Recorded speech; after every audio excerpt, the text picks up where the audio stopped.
V slovenski zvoki delamo, a je prišel naš gost?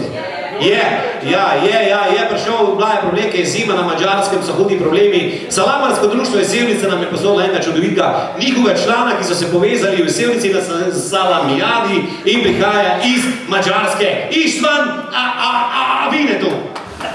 Ištvan Avinetu. Vsem delam vedja bravo za svetovnega prvaka na Gobezalu. Mislim na Godalu, prostite.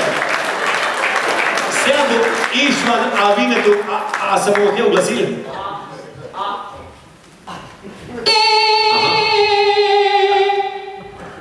Maestro, música.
Ištvan Avinetu je Međanom!